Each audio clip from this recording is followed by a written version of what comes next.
கனவுகள் மனதிலே மலருதே காவேரி ஊற்றாகவே காற்றோடு காற்றாகவே தினம் காண்பது தானேதோ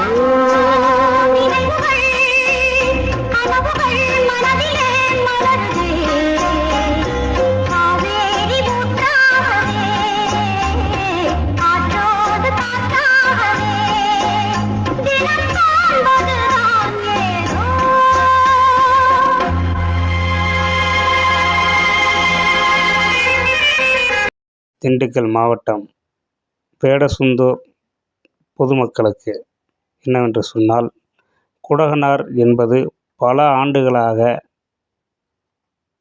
மாசடைந்த நிலையில், அதாவது சுற்றுச்சூழல் மாசடைந்த நிலையில் அந்த ஆறு தென்பட்டு வருகின்றனர். எப்படி என்று சொன்னால், அந்த ஆற்றினுடைய கரை இருபுறங்களிலும் கடை வீடுகள் மற்றும் பாத்ரூம், அதாவது கழிப்பிடங்கள், இதில் இருக்கக்கூடிய கழிவுகள் அனைத்தையும் அந்த குடகனாற்றில் விடப்படுகின்றனர். இதனால் அந்த ஆறு தூய்மையான ஆறாக காணப்படுவதில்லை. அந்த ஆறு சாக்கடையாக மாறி ஆடு மாடு நீரில் வாழக்கூடிய ஜீவராசிகள் அனைத்தும் அந்த பயன்படாத ஒரு ஆறாக இருக்கிறது. எனவே இந்த ஆற்றை காப்பாற்றுவதற்கு அதிகாரிகள் நடவடிக்கை எடுக்கப்பட்டால் மட்டுமே அந்த ஆறு தூய்மையான ஆறாக மாறும். எனவே இந்த ஆறை காப்பாற்றுவதற்கு அப்பகுதியில் இருக்கக்கூடிய அதிகாரிகள் கவனம் எடுத்து அந்த ஆற்றை காப்பாற்றுவதற்கு நடவடிக்கை எடுக்க வேண்டும். நாங்கள் இது சம்பந்தமான நடவடிக்கைகள் மாவட்ட ஆட்சியரிடம் புகார் மனு அளித்திருக்கின்றோம். அந்த புகாரின் அடிப்படையில் பொதுப்பணித்துறையினர் நடவடிக்கை எடுத்து வருகின்றனர். ஆனால் பேரூராட்சி நிர்வாகம், வேடசந்தூர் பேரூராட்சி நிர்வாகம் அதை சரிவர கவனம் செலுத்த தவறி வருகின்றனர். எனவே நடவடிக்கை எடுக்க வேண்டுகின்றேன்.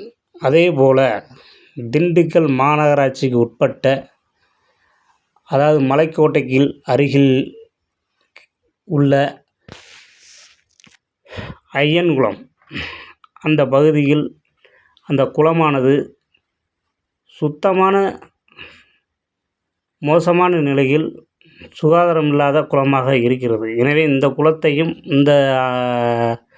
இதனுடைய கழிவுகளையும் சுத்தம் செய்து